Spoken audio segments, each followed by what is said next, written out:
So the question is, what is it actually going to take? You know, we need to have a better understanding of this transition than simply what the overall 2050 target or 2065 target might look like.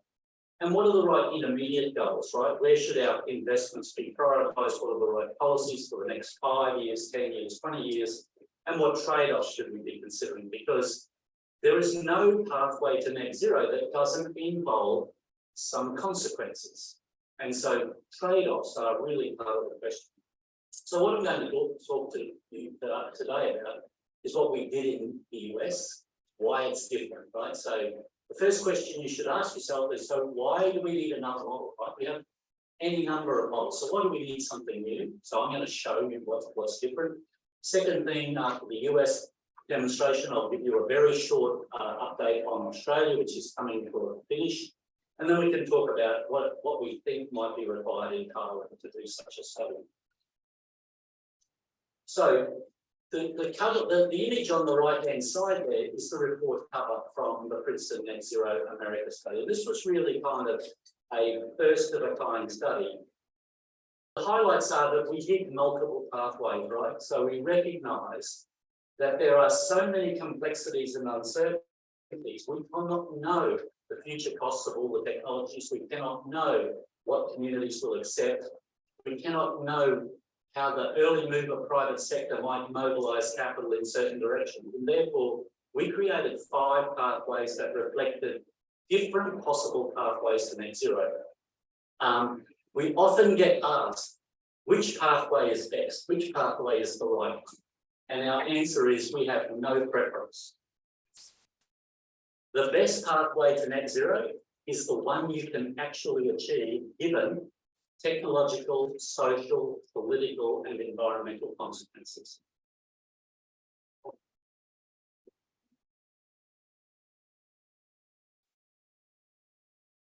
We have a little technical problem right here. Sorry.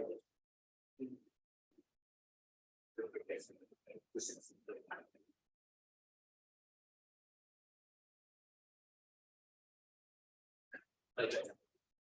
And the second thing we did, and this is the critical part, and this was the piece that had most impact, was downscaling.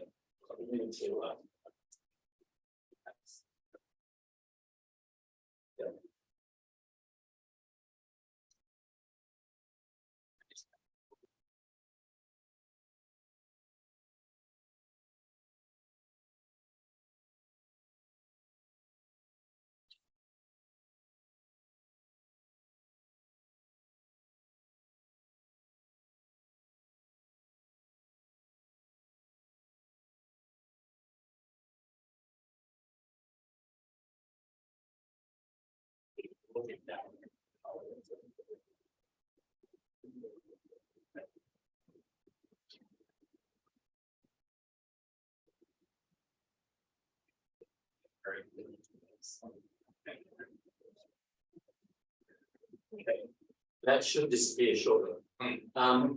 So the high resolution downscaling was really the critical issue, and what that involved is citing the tens of thousands of assets. The one thing we have to remember is that a net zero scenario involves the mobilisation of many thousands of assets, renewable energy projects, transmission lines, pipelines, process plants.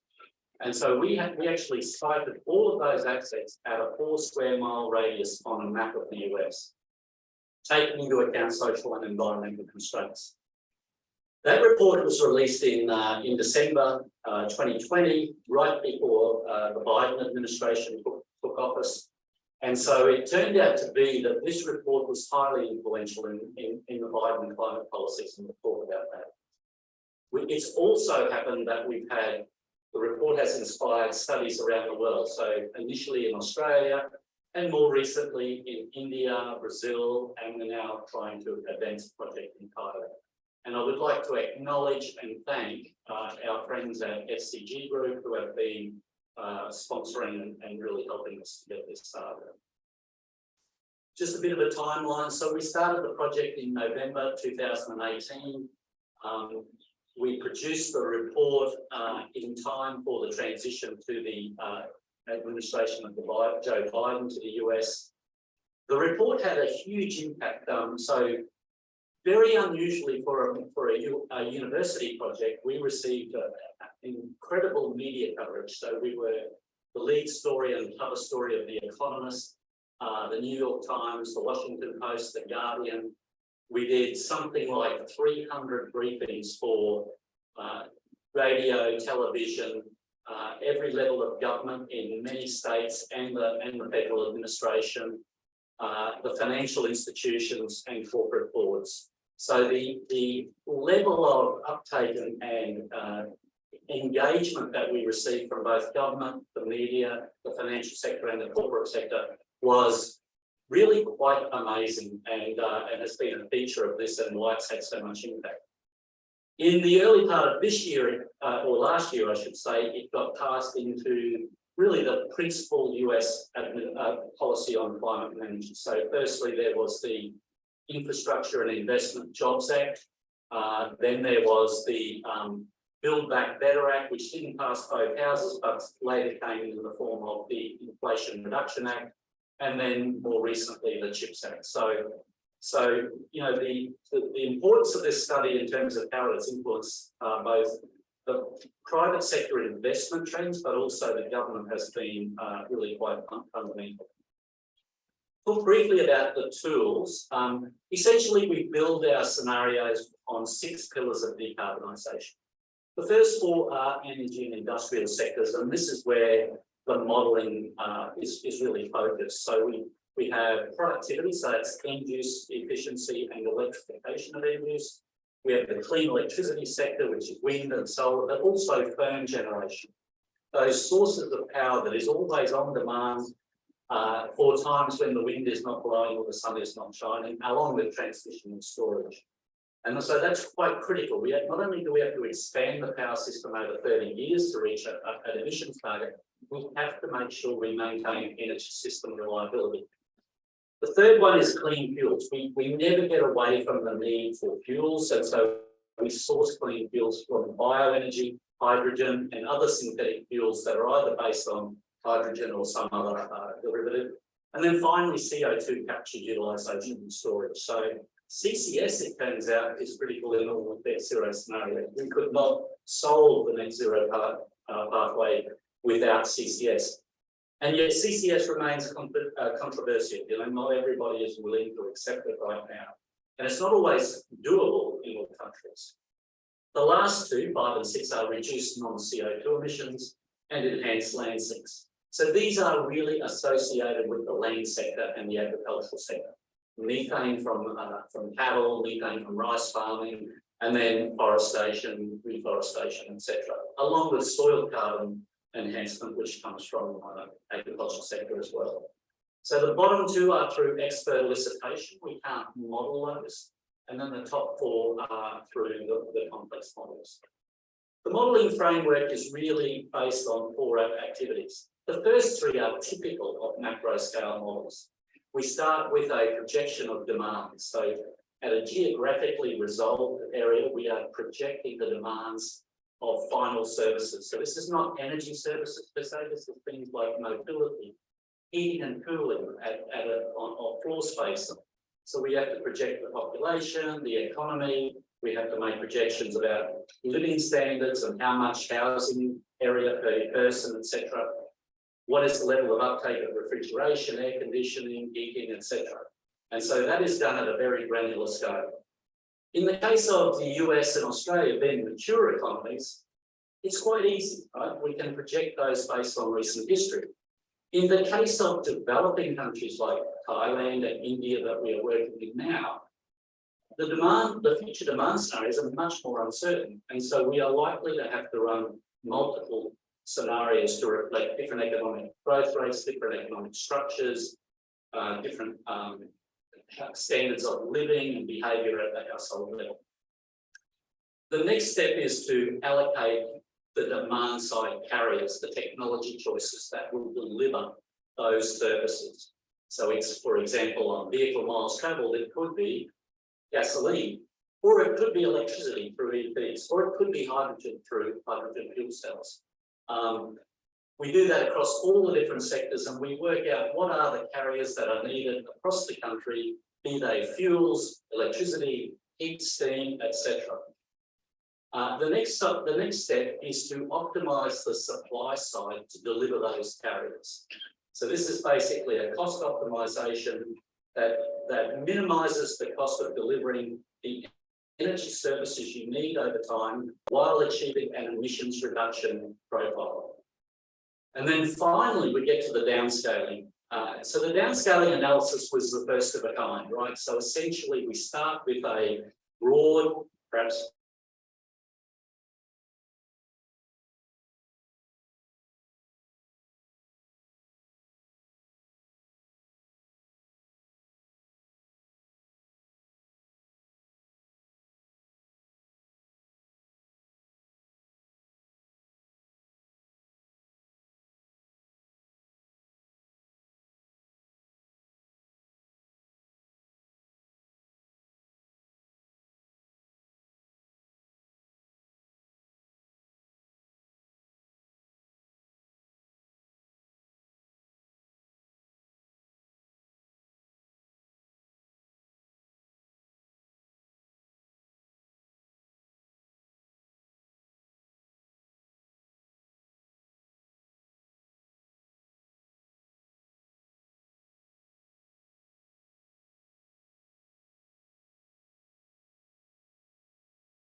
over this briefly. Essentially, on the right-hand side, on the left-hand side, we have our two tools, demand and supply. You can look at this presentation later to read more, but then on the right-hand side, we show how that works, and we give the example of the light-duty transport, right? So what are the demand drivers? What are the energy services? What are the technologies? You know, what's the changing in efficiency? What's the transition from gasoline, petrol to electricity, etc. And then what happens on the supply side. The other part of this framework is making sure we balance demand and supply at the hourly level, right? So whilst this is a expansion analysis where you're looking at the long run expansion, you also can't forget that when you have an energy sector that is dominated by wind and solar, the hourly response and the hourly matching of supply and demand becomes critical if you're going to maintain reliability in the electricity system. And so this just outlines a methodology we have for making sure that our long-term planning is aligned with short-term reliability. So I mentioned earlier we have 5 scenarios, and so these are, try and reduce this if I can.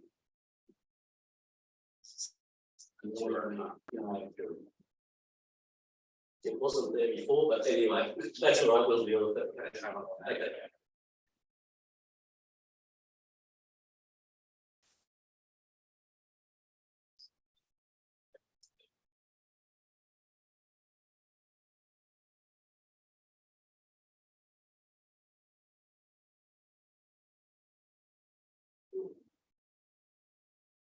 That's okay.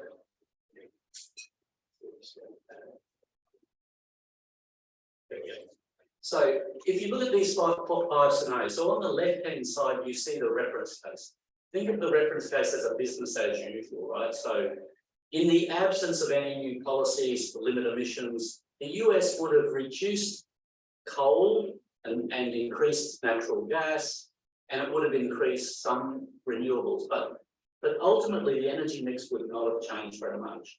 In the net zero scenarios, we see a dramatic reduction. So we see coal essentially, coal is shown, I can see it there. Coal is shown on the left-hand panel. You can see it is quite significant.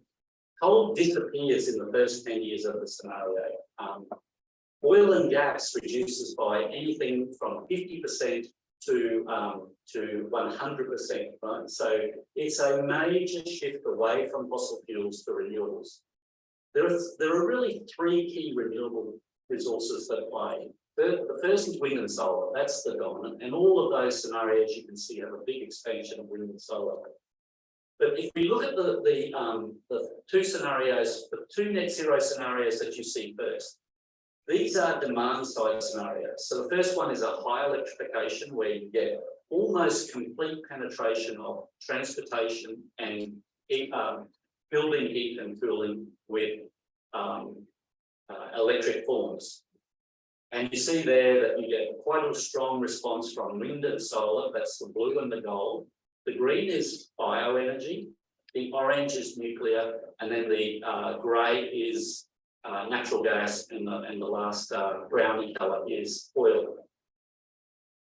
So in those two scenarios, you see high electrification and low electrification, and you see the supply side is optimised with very few constraints.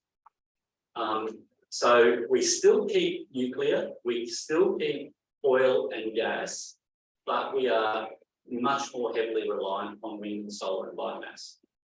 In the right-hand two scenarios, so if we go to the extreme right, in that scenario, we disallowed the continued use of fossil fuels or nuclear. And so the scenario is entirely wind, solar, and biomass. And on the second from the right, we constrain the build rate of renewables.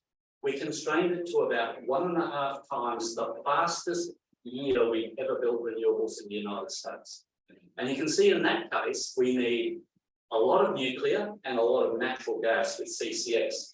And along the bottom, you can see the amount of CCS that's needed for each scenario. So it's, ranging from 0.7 billion tonnes per year of CCS in 2050 to 1.7 billion tonnes a year of CCS in 2050. So an enormous amount of CCS, and we'll talk a little bit about what that means.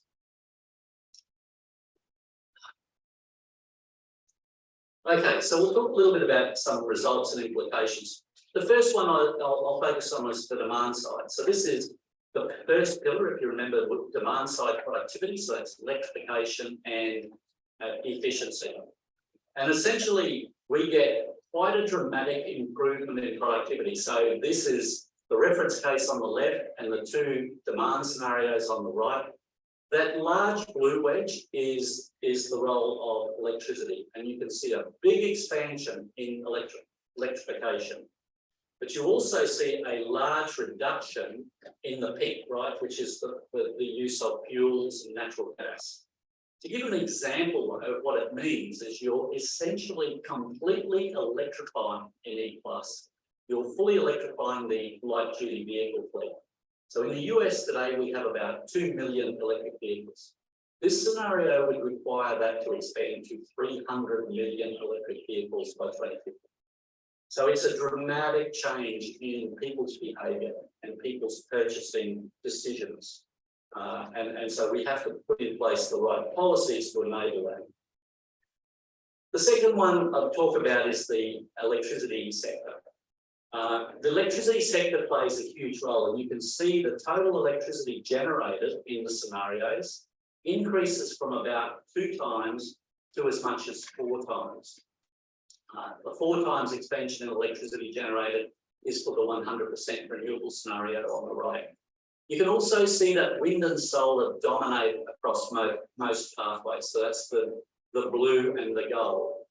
The scenario second from the right is the constrained renewable scenario. And you can see the dramatic expansion of nuclear and natural gas with CCS towards the second half of the transition.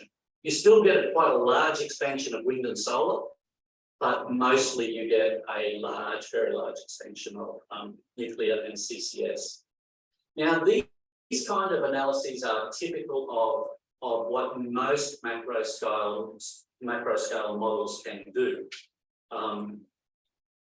Now we go to, the last one we saw was electricity generation. Now we look at installed capacity. So there's a couple of things I want to talk about. One is we need to expand the installed capacity of power sector by between 6 and 28 times. This enormous expansion comes from a combination of two things. Comes from a combination of two things. The first thing is wind and solar have a much lower capacity factor.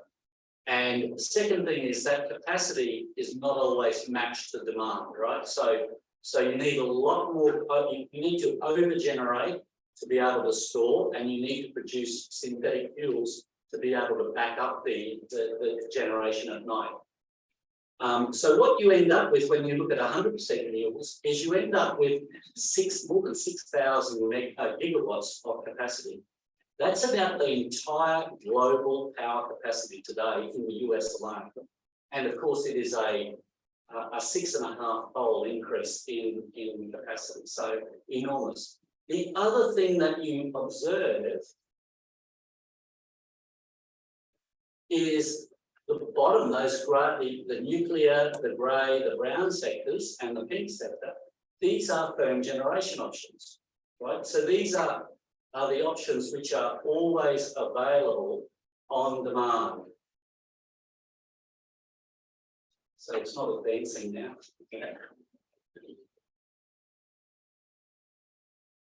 Okay, there you go.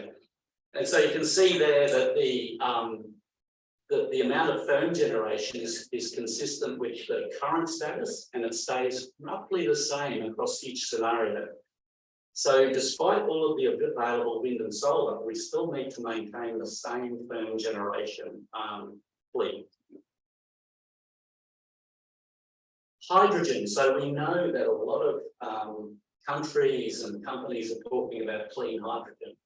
And in our models, this is the E+ scenario. So this is the high electrification, balanced supply side scenario. But we see a massive expansion, nearly a 10-fold expansion of the production of clean hydrogen. On the left-hand panel, you've got the supply side. So the blue is natural gas with reforming. And so we are essentially transitioning from reforming natural gas to the green, which is biomass gasification with CCS, to the orange or the yellow, which is electrolyzed, renewable electricity that's producing electrolyzed hydrogen. On the demand side, which is the right-hand panel, you also see quite a diversification of uses of hydrogen. Initially, the pink area is where it starts, which is old chemical industry, but then the blue, which is fuel cell vehicles for the heavy-duty vehicles. The purple color is synthetic liquid fuels for heavy-duty as well. And then we need things like steam. The green is a direct reduction of iron in steel making. So there's a whole new range of uses for hydrogen that come in. But it all has to happen very fast, really. It happens starting from about 2030. It's almost a 10-fold increase in both new uses and new producers of hydrogen, which is, quite a deployment challenge. So we do this for every sector in the report. In the interest of time, we can't cover every sector of this presentation, but what this has shown us is there are 4 critical challenges. So for those of you who read the Net Zero America report, most people come away overwhelmed with how enormous the challenge is. But you can really crystallize it down to 4 challenges. And these are, you have to deliver infrastructure across every country at a historically unprecedented rate. We have not built this much infrastructure this fast in human history over a period of sustained decades. The second thing is that a lot of this infrastructure is greenfield infrastructure. And so you have to mobilize risk capital. You will hear a lot of people say the world is awash with capital. There is plenty of capital. But none of that capital is willing to accept the risk profile that goes with developing and building new greenfield assets. The third one is how you sustain community support. The amount of change, and you'll see soon when we show the downscaling results, the amount of change that is going to happen over these 3 decades, or in your case, over 4.5 decades, will require a new approach to dealing with the communities. As someone who spent several decades developing large-scale industrial assets. We historically, as industrialists, the way we dealt with communities was to do what is ever necessary to not be stopped. That is not going to work in an environment where there is this much activity. We are going to have to build a long and enduring relationship with communities where they are not just accepting, but are part of the transition and are enjoying the benefits of the transition. And this is not the way industry has traditionally thought. And then finally, it's mobilizing skills. We like to think that creating employment and creating jobs is a wonderful thing. It's also a challenge. If you have to mobilize too much labor too quickly, you run short of skills, you create inflation, and it's just difficult to get the people you need. And of course, along the way, there are many, many trade-offs. And so this really calls for, these types of challenges call for a much more collaborative approach between companies and between governments and companies, and between governments, companies, and communities. So let's look at the downscaling, which is why I say those four critical challenges exist. So this is a map of the US in 2020, and the small blue shading areas are where wind farms are in the US today. So it looks relatively modest, but let me tell you, as you drive through the Midwest in the United States today, you can see, as far as the eye can see, wind farms, right? And that's what it looks like. What does it look like in 2050? So today, I'm just going to jump to 2050. In the report, we go in 5-year time steps, right? But this is just a quick jump to 2050. And so if you look there then at the difference, so that's 2020, that's 2050, and you look at just how much the landscape changes. Now, what this is in, so there's an enormous impact on landscapes, enormous impact on the viewscapes of communities. And to emphasize the infrastructure problem, we're talking about building 1.7 terawatts of new wind and 1.5 terawatts of new solar, and tripling the national transmission network of the United States in just now 28 years, right? It took us 100 years to build the current transmission system. We have to triple it in just 28 years. But it's not just about renewables, right? So what about CCS? Today in the US, we are injecting about 80 million tonnes a year of CO2 into the subsurface. And you can see a few pipelines there into the Dakotas and into the Gulf of Texas. What does it look like for CCS? And this is the same scenario as the renewables that I showed on the previous map, right? This is the same scenario. So in 2050, we are injecting 1 billion tonnes a year of CO2 into the subsurface. We have to build 160,000 kilometres of pipelines, ranging from 20 inches to 40 inches. So some of these pipelines are a metre in size. We have to build 1,600 new capture plants that will capture CO2 from bioenergy facilities, cement plants, natural gas power plants, blue hydrogen plants. So again, an enormous infrastructure movement. Now to talk about the downscaling, the advantage of this mapping is you can zero in on any community, right? So you can go right into 10 square miles and look at it. What is the impact on one community? So we picked St. Louis, Missouri. So this is 2020. And so in the middle of that map, it's very hard to see the principle, but you'll get the presentation. But in the middle of that area is the city of St. Louis, a city of about 1.5 million people. And what you can observe in the landscape, right? No wind, no solar. So what does it look like in 2050? So the orange, the red colour, is solar facilities. That's a 500 megawatt solar plant. That's a 80 megawatt wind facility. So you can see in terms of going from 2020 from 2020 to 2050, just what is the change in people's landscapes and viewscapes, and what is going to be the impact on farming and so forth. And so, this is the kind of value in downscale we should get to understand what it means for communities.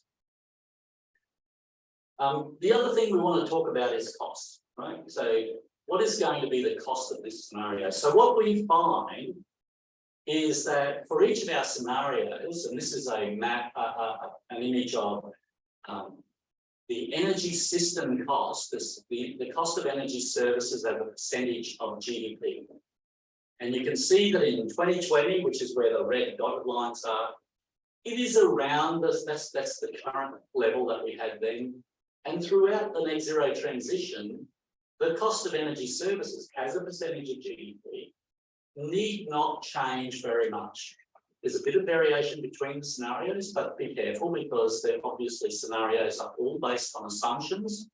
And so if the technology costs or interest rates and the cost of capital changes, then, or the fossil fuel costs change, then each of these scenarios will vary. But this is based on a set of assumptions. So it's kind of encouraging that energy services as a percentage of GDP are not going to skyrocket. On the other hand, the scenarios are very capital intensive. So on the left-hand side here, we show the level of capital spend in the energy sector for the different scenarios. And the black one is the reference case, and the coloured ones are the net zero case. And so net zero energy systems are 2.5 to 4 times more capital intensive than traditional systems. And it's largely about the renewables that, if you look on, or the electricity sector generally. So if you look on the right-hand panel, we break that capital cost down to each of the sectors, and the bracketed red part are all those sectors that relate to the electricity sector. So wind, solar, firm generation, transmission and distribution assets, and storage. So, the electricity sector is really important. It's very capital intensive as we transition to renewables. And so the challenge of mobilizing capital is really the critical financial, not cost, not system cost, capital cost. Next sort of implication we can look at is workforce. So what we see on this panel is we see the increase in energy sector workforce for each of the net zero scenarios versus the reference on the left-hand side. And what we find is that depending on the scenario, the workforce could increase by 25% to 3 times. Right? So it's a 3-fold increase in energy sector workforce. Yeah. Now, many people will say this is great news, right? Jobs, green jobs, it's wonderful for the economy. Politicians love it. But it's actually challenging to mobilise labour that quickly and skilled labour. It's also quite heterogeneous, right? So on the right-hand panel, we try to lay out the states in the shape of the United States.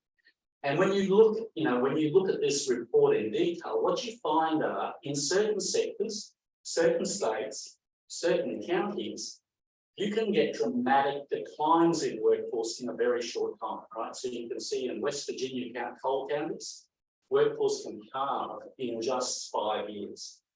So what this tells us is not that the workforce story is a bad story, but it tells us our citing criteria based on lowest cost is not sufficient. We have to use other criteria when citing assets that deliver equity, justice, those sorts of things. And so this has been adopted by the Biden administration, and you'll see in the Inflation Reduction Act, there are many criteria for winning access to incentives that relate to equity and justice. Okay, so that's a snapshot, right, of Net Zero America. We look at many other things like air pollution and health and morbidity and other things. But I thought I should pivot now to Net Zero Australia. Net Zero Australia is really interesting because it's very different. The country is a large country with a small economy. However, it's the world's largest exporter of coal and LNG. And in a net zero world, you know, our major trading partners, China, India, Japan, Korea, Malaysia, everybody is developing their net zero scenarios. And so in the future, we may not be able to export coal and LNG. And when you ask a politician, okay, what will we do? They say, we will be a clean energy export superpower. But what does that mean? Nobody knows, right? So what we tried to do in the Net Zero Australia project is develop a set of scenarios that decarbonise the domestic economy by 2050, but also substitute coal and LNG exports with clean carriers, clean exports by 2060, between 2030 and 2060. And we chose 2060 because it aligns with our trading partners, right? Japan and Korea have net zero by 2050, Thailand 2065, China 2060, India 2070. So we said 2060 is a kind of a middle of the road, and it's an enormous challenge. So if you look, I'll go straight to the downscaling, but essentially you can see the domestic economy, and for those of you who don't know what Australia is like, but we have mostly population around the coast in really 5 or 6 cities, and all in the southern half of the country. So if you look at that, you'll see the southern half of the country is really quite modest infrastructure. The northern half of the country has these enormous solar and wind hubs, which are producing clean hydrogen type carriers, they could be ammonia or liquid organic carriers, taking energy, clean energy exports to Japan, Korea, and others. And so this ends up being a huge amount of infrastructure. We're talking 3 terawatts of solar. We're talking, 60 odd gigawatts of onshore wind, 50 gigawatts of offshore wind, and a huge amount of both storage and port facilities and so forth. So the Australian story turns out to be a very complicated story as well, and a very different story. And I think that's the message. Every country is unique. You can't just adopt whatever models and suggestions that come from other countries. Okay, so to wrap up, I'd like to talk about Net Zero Thailand. The project really has to be framed as a national project of significance. Net Zero Thailand already has pathways, right? It already has the macro scale models, the integrated assessment models, CGE models, and so forth. And we are not intending or aiming to substitute, right? Our intention is to complement those models with more resolution, more granularity technologically, more granularity and resolution spatially, in order to be able to understand the implications for capital mobilisation, employment, both winning and losing on employment, land use, impact on communities and so forth, impact on pollution and health.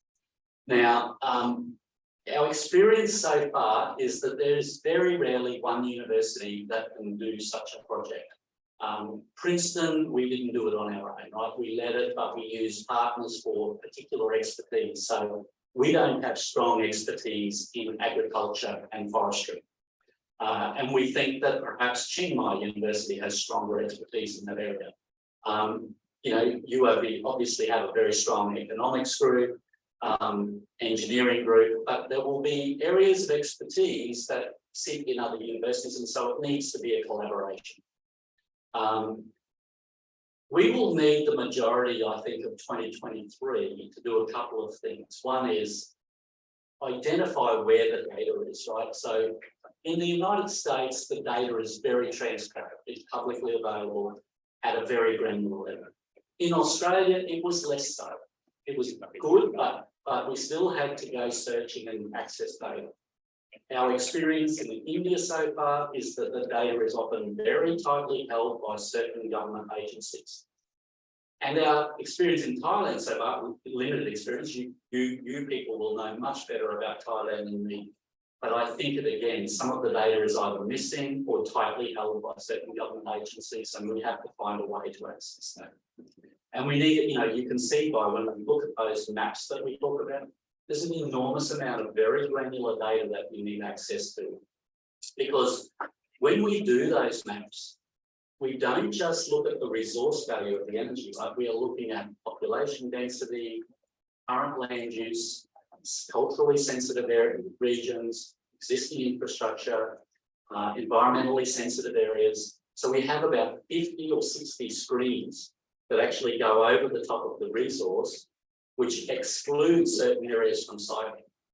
And so you are left with a much more limited set of candidates for project sites. Understanding how those screening layers will work in Thailand is something that's going to need a lot of local knowledge. And then ultimately this year, what we need to do is work, what are the right scenarios for Thailand? I suspect they will be different for the US or Australia. So we have to frame them by engaging with local stakeholders. And those stakeholders will be government stakeholders, they will be industry stakeholders, and they will be NGOs, environmental NGOs, social NGOs, and so forth. So there's quite a lot of work just to get started. It's the same in India, right? Our target is we've started in India. We do not expect to run any modelling in India till the end of the year, because we're going to spend the whole year building the team, developing the scenarios, and accessing the data. To maximise the value of this project, we need deep stakeholder engagement. I've said that from the beginning. It needs to be government, so I've mentioned some government agencies here. It also needs to be the private sector, and I've mentioned some here, but there will be more that we need to engage with. And then a whole range of non-government organisations that we need to bring to this project. And then governance turns out to be important. So when you have a project like this, it will run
advertised recruit. Now they will only meet every 6 months, and they will be there to help us solve problems when we need access to data, when we need to engage with certain stakeholders to resolve issues.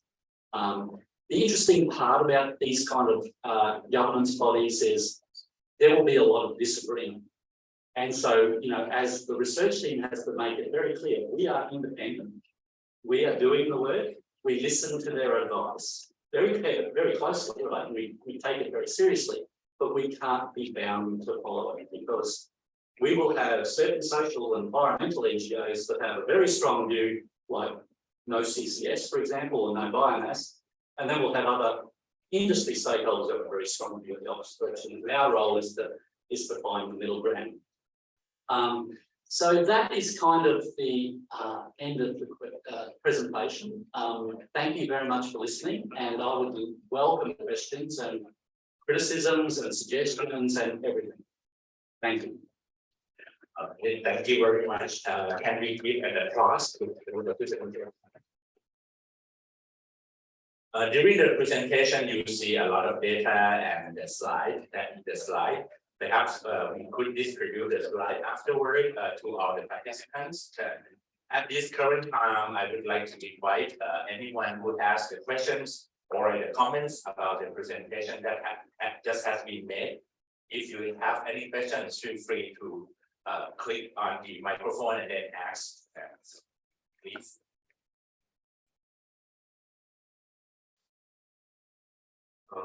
Dr. I have a quick question. When I listen to your presentation about the US experience and the Australia experience, I try to think about the role of the three stakeholders. The first one is the demand side, that's consumers. The consumer like everything that cheap is okay for the electricity cost. The producer side try to generate electricity to serve the consumer. But the more important thing is the distribution channel or the distribution side with related to the market structure.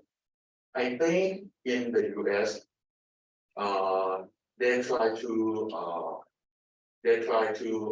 allocate the function of distribution to the small group, like the company who can get the cheap electricity cost based on the source of production, like wind, solar, and so forth, and have the company to offer this service to the consumer. In Australia, I think it has the same system to ease the distribution side to serve the consumer want. But in Thailand, the market structure of the distribution channel is kind of monopoly. I mean the distribution side. What do you think about if we can relax this role of the distribution side to the small group or the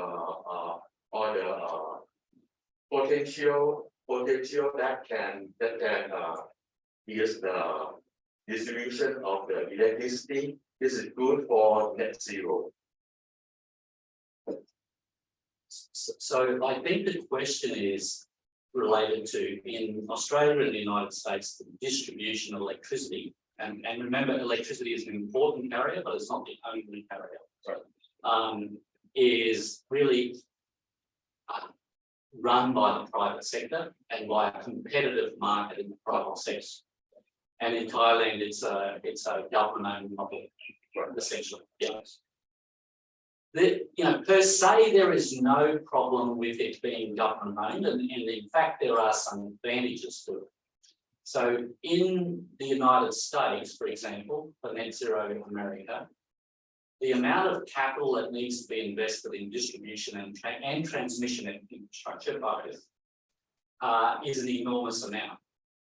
In many cases, it is privately owned, and they lack the level of power, if you like, to be able to force siting and so forth. And so right now, investment rates in transmission and distribution in the United States are running behind schedule because they are having trouble getting access to capital, they're having trouble negotiating offtake agreements in advance, they're having trouble with community access, community acceptance, and getting permitting, right?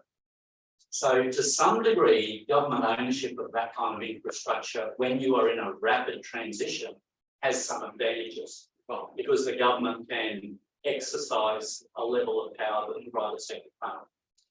On the other hand, if the government is not moving fast enough, then it's not working either. So personally, there is an enormous challenge in transmission and distribution, a lot of investment, a lot of infrastructure to be built. Whether you're the private sector or the public sector, it is not easy, but it has to be done. The same is true in Australia, right? We have one state, so the state I'm from in Australia, most of the distribution and transmission is public sector. The rest of Australia is private sector. But in some ways, we find it easier to mobilise investment in the public sector, in the state where the public sector is in charge. So there's no easy answer here. It's a big job to be done, whether it's the private sector or the public sector. They have to act. Thank you. So if there is any more questions, please. Are there any questions from the online? Say that. Hello, good morning. I saw your data. US use renewable from wind a lot, right? But as I know, Thailand, we have very few projects on wind. We have a lot of solar, but solar can produce electricity only in the day and cannot produce at night. So, what do you think how Thailand can, have what is the renewable energy that you recommend for Thailand, or not only for solar? Sure. So the same is true in Australia, right? We do have wind, but it's somewhat limited compared to the solar potential in Australia. So in the Australian scenarios, it's dominated by solar. And in Thailand, I agree, it will be dominated by solar. Now, you also have biomass. So biomass is an important energy resource. The challenge for Thailand is probably going to be in CCS, because you could use natural gas with CCS. You also have hydro. So there you need clean firm generation, which could be natural gas with CCS, biomass with CCS, which can give you negative emissions, and it could be hydro. Otherwise, you're going to have over invest in solar and use that solar to produce clean hydrogen, and therefore to have a fuel that you can store to generate using hydrogen turbines during the night. The answer is we don't know yet. We haven't done the work, right? But there are ways to do it when you are limited. What happens when you're limited in resources of any kind is the cost goes up, right? So if you have to rely entirely on solar without wind, then it's going to be more expensive. But we haven't done the work. I should ask you, what do you think? I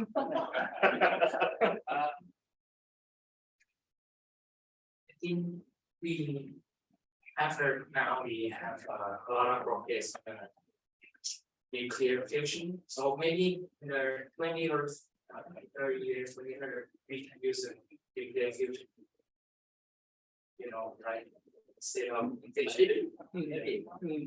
Do you want to? Like not accept the nuclear fission. Then you will not have it. And you don't know whether they will accept nuclear fusion. But it is hard. It maybe. Let me tell you the story. When I was a student, nuclear fusion was 50 years ago. It's nearly 50 years since I was a student, and it's still maybe 30 years ago, right? So the one thing we can't do is wait and hope for a silver bullet in the form of nuclear fusion. We have to act now. The reality is, if nuclear fusion is going to be successful, then it is probably going to be successful in replacing the wind and solar and biomass that we build in this next 30 years, and it will be the solution for next part of the century, not this part of the century. It will be too late otherwise. All right, so I have a few questions from people from online. Number one, what is the time frame of your study? Sure, yes. So Net Zero Australia and Net Zero US were both 2-year studies. 2 years. And we would expect the same, but I think in reality, for India, we are allowing through. And the reason is to build the teams, to adjust the models to be more suitable to the local conditions here, and to get access to data. I see.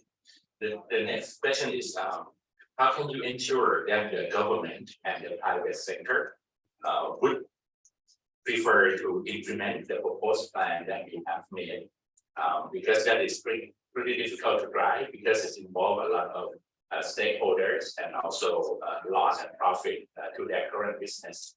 How would you deal with this issue? Yeah, that's a great question, and the answer is I can't make the private sector or the government do anything. But what we can do is right now I would say the private sector and the government are driving blind, right? They don't have a blueprint, they don't have a roadmap. So the idea of this is to really provide a blueprint. What we have found in the US and in Australia is the appetite by the private sector and the government to learn and rely on these kind of blueprints has been really impressive. And we've seen we've seen very strong policy initiatives in the private space, and we've seen very strong private sector investment start, and very much in line with our recommendations. I can say that when I have talked to CEOs in Thailand, it is top of mind, right? They know because of their shareholders, because of financial institution pressure, they know they have to have a plan. And so I don't think you will get resistance from private sector or government. But right now, they don't have a detailed plan, right? They've got general guidance of the future. They need something more granular. I think one of the success of the involvement that you get from the government response and the private sector response, perhaps the engagement level that they have shared with you during your study. I think that is one part of the key success. Correct. And the other thing I would say is NGOs, right? Because one thing the environmental and the social NGOs can influence communities, right? And if you influence communities, you influence politicians. And so in Australia, we have done a lot, because if you remember those maps in Australia, a lot of that is rural land, right? Owned by Indigenous groups, farmers, and so and a lot of it is very confidential, conservationally valuable. So we've been engaging with conservation groups, Greenpeace, the Australian Conservation Foundation, the native title landowners, and the Farmers Federation on where and how we should site. And we've been doing that from the beginning of the study. So having them involved in the study is a good way to have them promote and support the implementation. So anyone? Okay.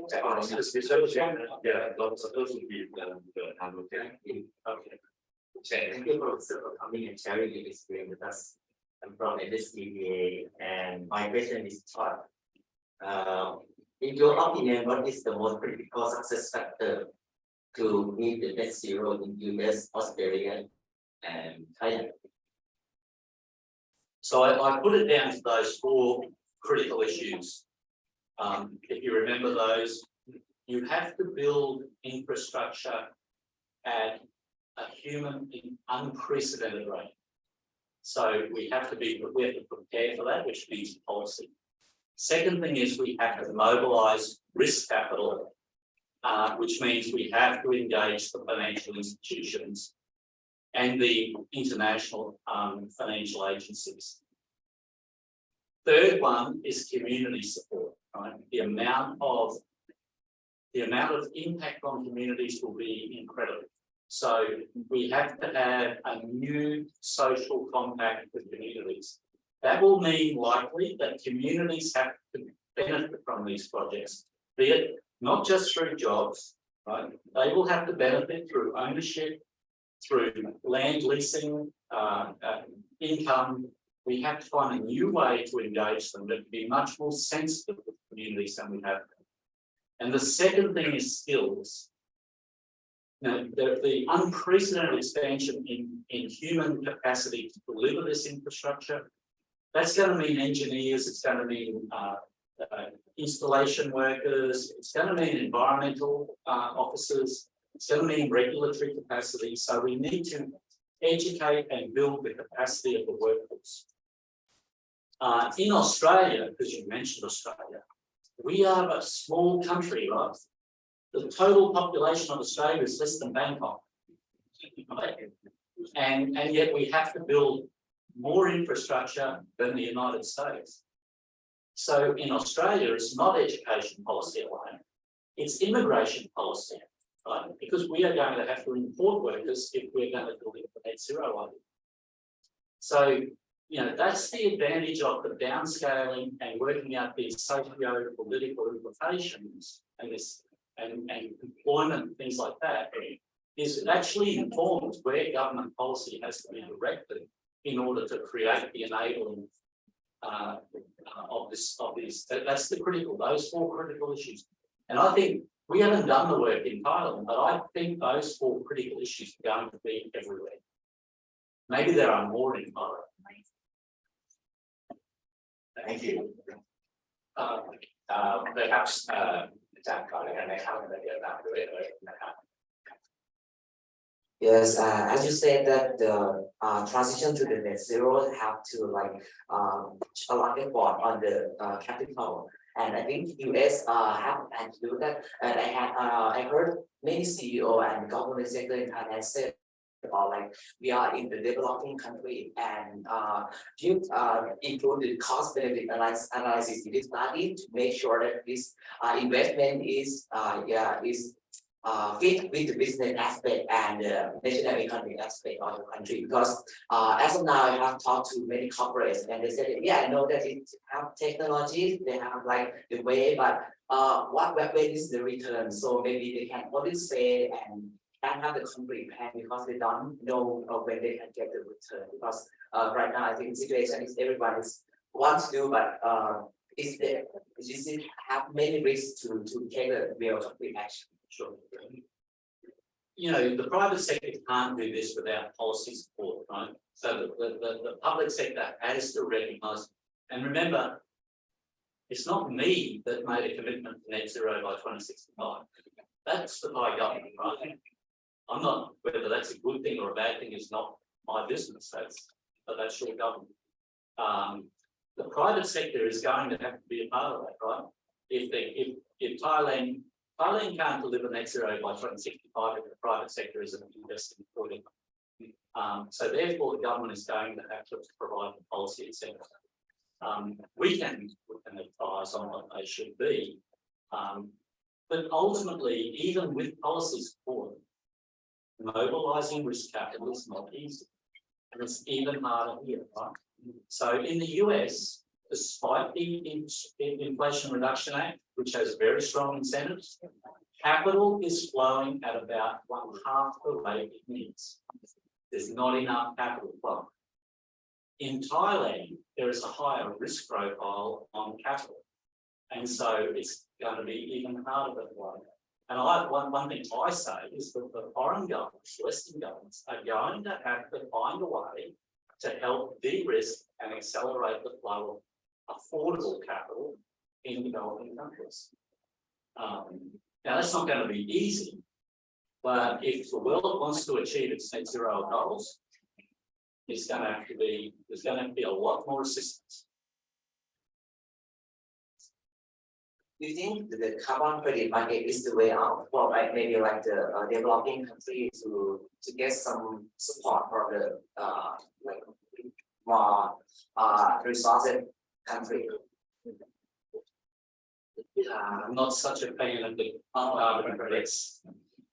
You know, they've got to be verifiable, they've got to be permanent. I think it can be a part solution, it's not, but there's been some challenges in the past, and I think we have to be very wary. We have to be very wary of simply leaving it to carbon markets. You know, even carbon pricing, my view is that carbon pricing was the right solution if we had started strong action in 1980. Right? Carbon pricing, leaving it to the market, is good for a gradual transition. We are no longer facing a gradual transition, right? We are facing a rapid, abrupt transition, and it means much stronger direct policy intervention. Yes, that's all. Thank you. Okay. Okay, my question is actually about the stakeholder engagement plan. As per the presentation, I've seen that there are comparisons between US and also the Australia, but compared to China, which has a limitation on the land, especially for so in terms of solar, it's quite impossible to make such huge project for the solar on land. Yeah, and also the wind, which we have very low wind speed. Or even talking about hydrogen, we still not yet have the hydrogen company. It's still monopoly by the big scale company. So what I'm thinking is like if we disregard the engagement from the government and start focusing on a smaller group of the public sector, what should be the engagement that you could suggest for those smaller scale public sector? And is there any another case study from the other countries that has advanced the net zero emission policies that is like seems more applicable to China? No, I don't know whether. So a couple of things there you make. Will Thailand have enough land for solar? The answer is we don't know. People who do force level studies of land area, solar strength, etc., will say yes, there is enough. When you take into account all of the different siting restrictions, social, environmental, existing infrastructure, setbacks, etc., national parks, etc., I don't know. We shall see. There is a lot less land available for renewables than a very rudimentary assessment would suggest. So it could be that we don't have enough land, and we will find that out. And the second part is about large corporations and public sector versus smaller private and public sector activity. Again, I would probably wait until we had seen the results before I made a recommendation as to a structural approach. To be honest, I think there is a role for both large corporations and small corporations, and they both have to be engaged and they both have to be incentivized. Keep in mind, it is a historically unprecedented amount of infrastructure that has to be developed. Small companies are often restricted in the amount of capital they can mobilise. They are often limited in their experience for mobilising large amounts of capital and building infrastructure quickly. So there is a trade-off, right? On the one hand, they are nimble. On the other hand, they lack experience and capital discipline. So there are pros and cons to large corporations and small corporations. I think large corporations properly incentivised, and when the business case makes sense, as our friend was suggesting, can mobilise quickly and expand quickly. Small corporations can be nimble, but their ability to scale to large scale is limited. So, yeah, I don't think there's any wrong or right answer on the size of corporates. So may I ask some questions from the audience online? Yeah.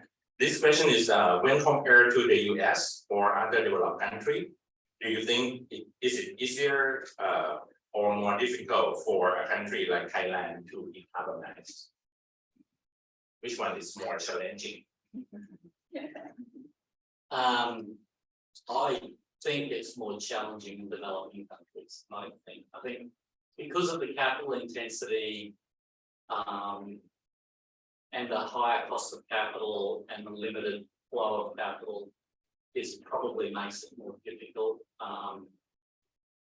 Mobilization of skills. Mobilization of skills, I think, is hard everywhere, right? But I think it's easier in the United States. There are institutional capacity is another one, right? On the one hand, you have this enormous amount of infrastructure, lots of projects, and you need to do those projects, but you need to make sure that you manage the consequences of those projects, right? Leaving the private sector to develop a lot of infrastructure in an unregulated fashion will mean communities and environments are not protected. So, we have to get to net zero.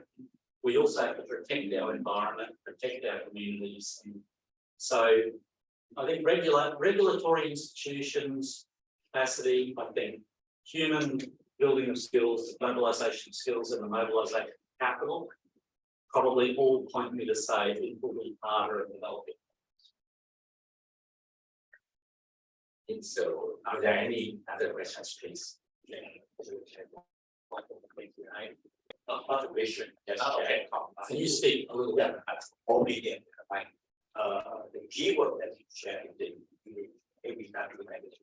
Yes. Okay. So the pathway that you are working, I think that this word is okay. But it seems like that we have to tell them we take order of this country.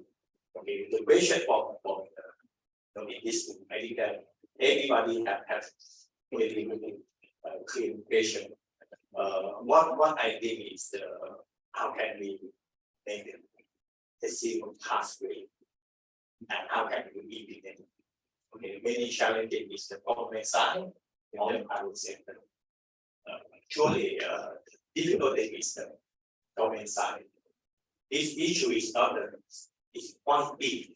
It's not depend on one part based on the district. Right? How can we enable everybody who has a relation or have concern on this have to work together? And we have to go for point we can order. Move every task and have to move on pay using at the same road. For the private sector, I think that's no issue.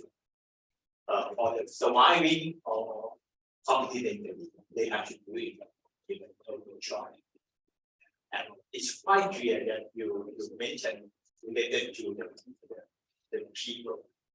Communication is very, very important to make the people to understand what you have to do.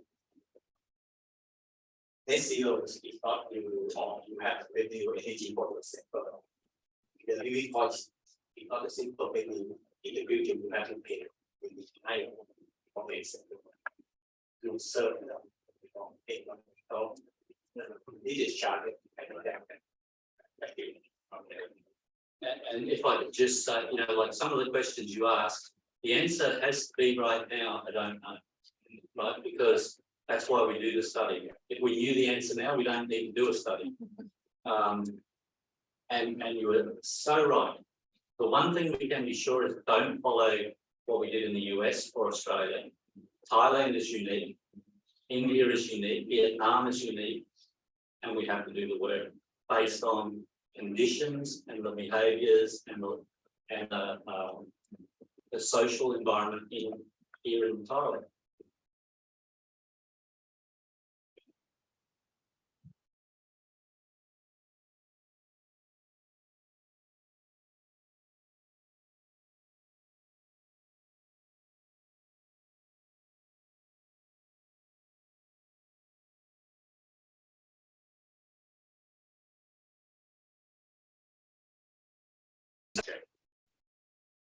Yeah, I mean, what we tend to find so far, even when we go into Australia or to India,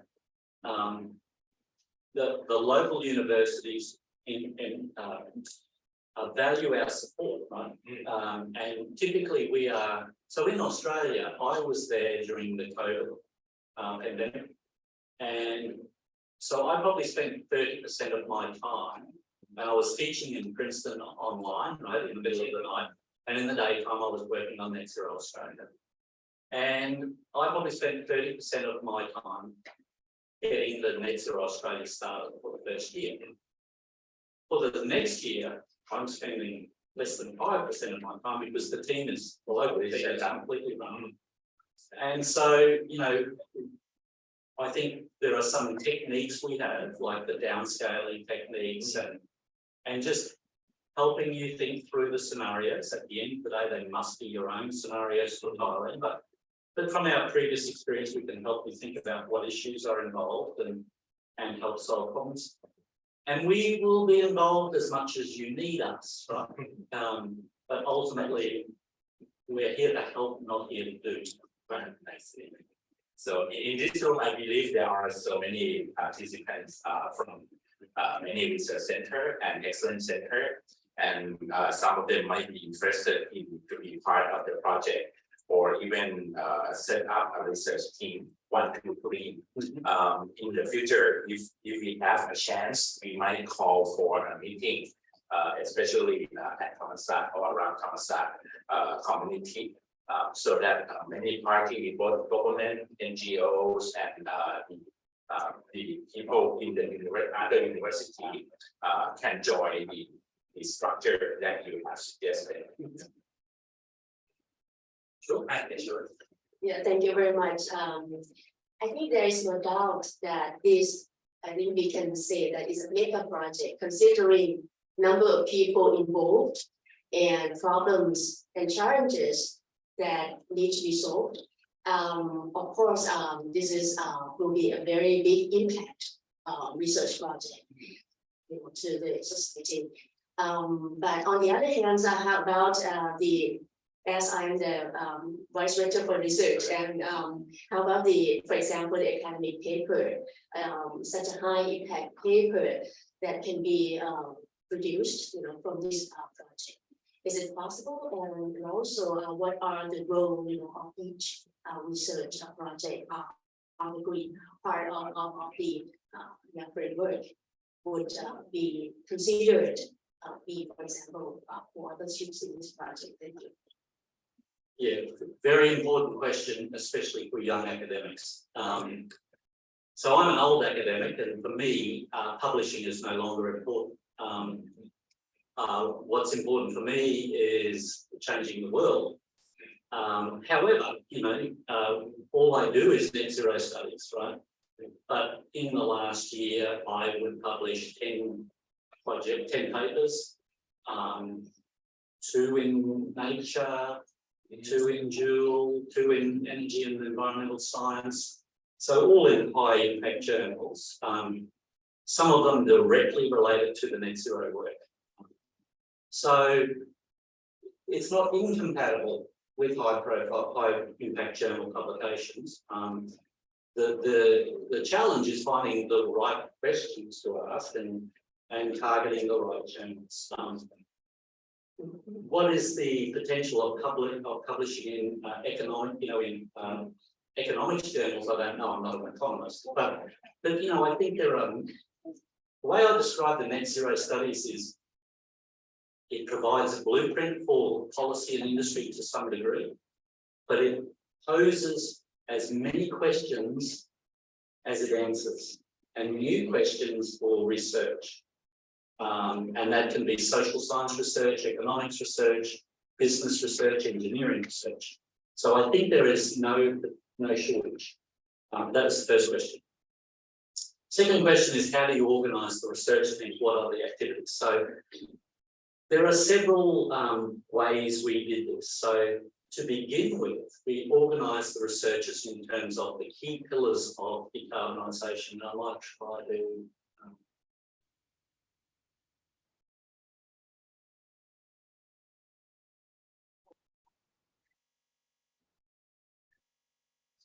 show this.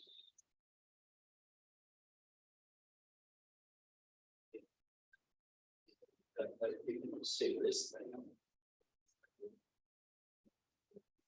So for each of these, typically we will have people who, so firstly we've got to run the model, right, to produce the 5 scenarios. That will be somebody in your team who is maybe used to modelling and can run the different scenarios. And we tend to have to run that model iteratively, right? The first round of outputs, we look at them, we see if they make sense, we talk to people about them, and then we go and run them again.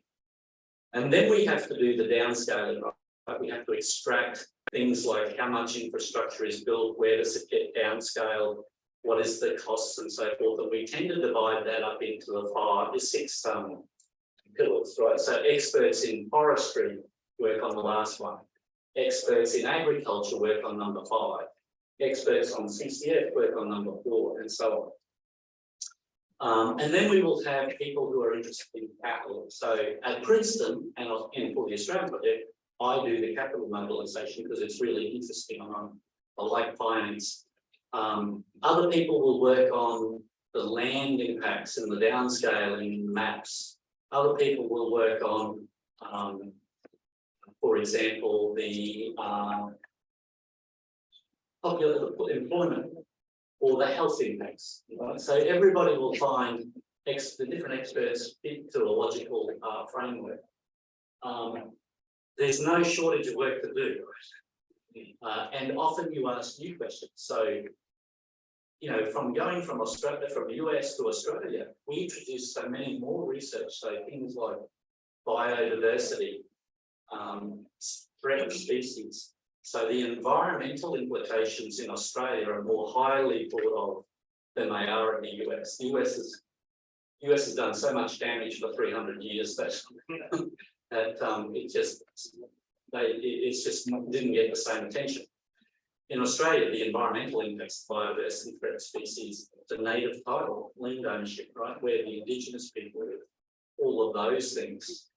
Stakeholder engagement is human resource intensive. So your researchers will be talking to stakeholders, trying to understand what are the critical issues that have to influence the work you're doing here. So that's lots of different disciplines involved. There is another question from the online audience. So what should Thailand do in the situation where we are having quite limited resources and the technology breakthrough is not really coming yet? What is the priority for Thailand? So in terms of technology breakthroughs not really coming yet, we can't rely on technology breakthroughs. Right? That means sitting on our hands and hoping and praying that some solution will arrive to save the day. If that happens, that's wonderful. But in the meantime, we can move ahead with what we have, right? The technologies are not the constraint here. Now, it may be that in Thailand, somebody mentioned land use constraints. Maybe we will have land use constraints, and so we will have to find a solution for that. You know, and I think many people think that in the future of renewable energy, the world will stop having energy trade across borders. I don't believe that. Not everybody will be able to produce enough renewable energy for themselves, in my opinion. I think I may be wrong, but I think so. It's possible, and so there is still going. You know, Thailand may need to trade, and you have at your border, you have Laos, right, with hydro. You already import hydro from Laos. I imagine you will continue to import hydro from Laos. Maybe you will import clean hydrogen from somewhere. So it's going. We have to do the work to understand the limitations and to understand where energy can come from. But we're not. We should not rely. We should not wait for the breakthrough. All right. So I guess there are many questions being asked already. If there is any more questions or comments, feel free. Otherwise, we might be closing the sessions very soon. Yes. 1 or 2, 10 years. I have questions about most people talk about net zero or decarbonization with a mitigation, right? But Thailand only have a carbon emission less than 1% in the world, right? But in terms of impact from the climate change, we have a lot of impact. So the drought and flood. I want to ask you about what do you think we should do the research or more investigation about the adaptation in terms of adaptations? That's a great question, and I think that the world is not doing enough on mitigation. And the world is not doing anywhere near enough on adaptation. So this is true. It's probably not a choice, though, right? It's probably not which one. It's both. We need, we need to escalate the investment and the research attention on both, and they're not independent, right? Climate change is going to impact on renewable energy production. It's going to impact on energy infrastructure.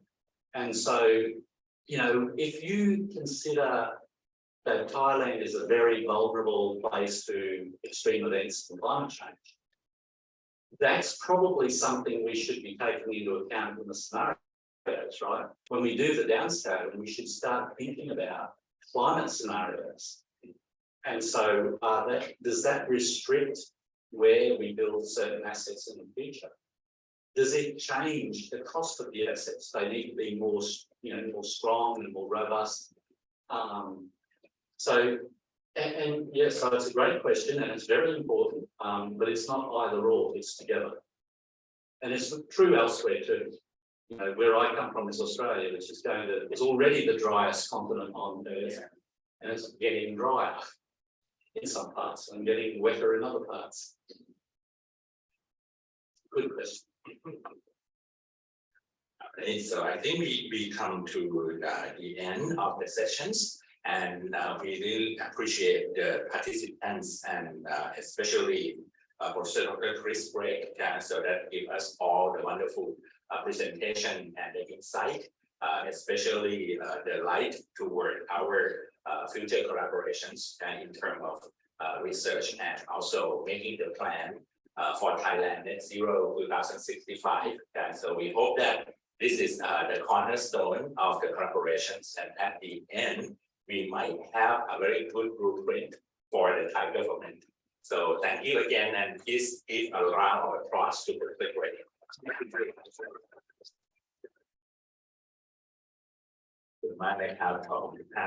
Thank you very much.